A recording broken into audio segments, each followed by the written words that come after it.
Hati-hati ya, kekhawatiran adalah tanda tidak percaya.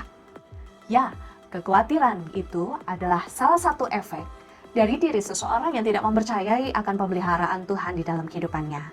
Kenapa? Itulah yang disebutkan di dalam Matius 6 ayat 31 sampai dengan 32. Karena itu, jangan kamu khawatir dengan berkata, apa yang kami akan makan, atau apa yang kami akan minum, atau apa yang akan kami pakai. Sebab bangsa-bangsa lain mencari-cari semua ini, dan Bapa Surgawimu tahu bahwa kamu membutuhkan semua ini. Jelas bukan? Ayat firman Tuhan ini menyamakan kita yang sedang khawatir akan keperluan duniawi itu dengan bangsa-bangsa yang tidak mengenal Allah. Bangsa-bangsa itu semua mencari kebutuhan duniawinya. Tetapi seharusnya anak manusia yang mempercayai Tuhan pasti mempercayai bahwa Ia sudah tahu apa yang menjadi kebutuhan kita. Dan sebelum kita berucap tentang kebutuhan kita, Ia menyediakannya terlebih dahulu. Ada pepatah yang mengatakan, it's like someone who's sitting on the rock chair. Ibaratnya seperti seorang yang duduk di atas kursi goyang. Dia goyang terus tapi sebenarnya nggak kemana-mana, bukan? Nah, itulah orang-orang yang khawatir.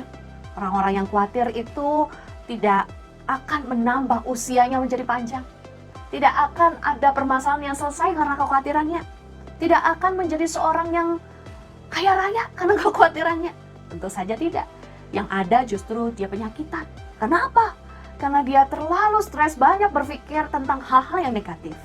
Sehingga pikirannya pun menjadi lelah, dan hatinya pun menjadi lemah, dan jiwanya pun lesu. Nah, itulah orang-orang yang khawatir. Nah, oleh karena itulah, Yesus berkata, jangan kamu khawatir, lihat burung-burung di udara.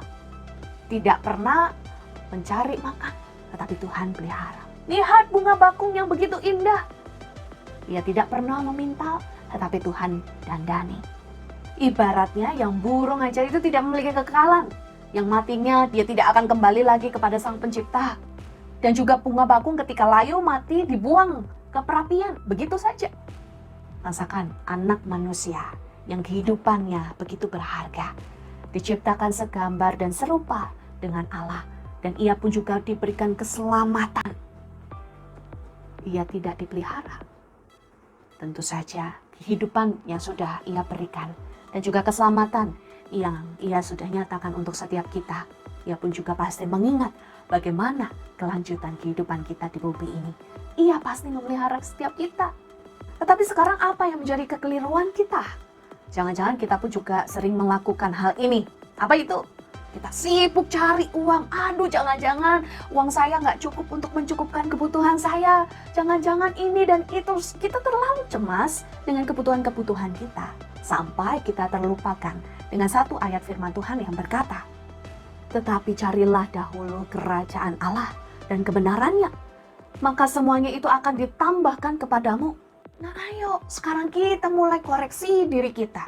Seberapa lama kita membiarkan kehidupan kerohanian itu menjadi lesu, menjadi mati?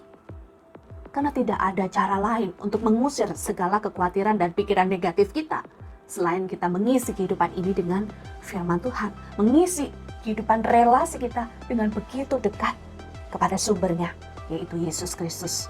Ibaratnya seperti botol yang ada di tangan saya. Sepertinya kosong, bukan?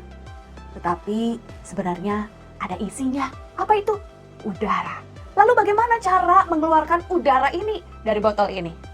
Kita hanya bisa mengisinya dengan air.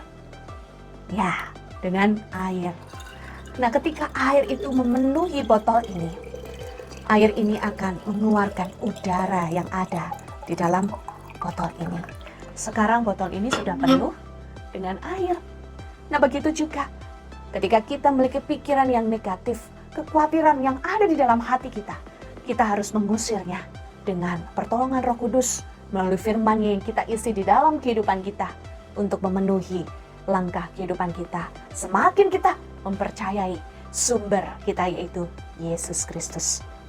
Nah, begitu juga ketika kita tidak mempercayai seseorang, pasti kita tidak akan menitipkan barang yang berharga kepada orang itu, bukan? Jika kita tidak mempercayai Allah, kita pun juga tidak akan mampu dan mau untuk menitipkan kehidupan kita kepada Dia. Padahal kita itu tahu bahwa Allah kita itu adalah Allah yang benar. Allah kita itu adalah sang pemilik kehidupan kita, yang berkuasa, yang satu-satunya bisa mengontrol kehidupan kita.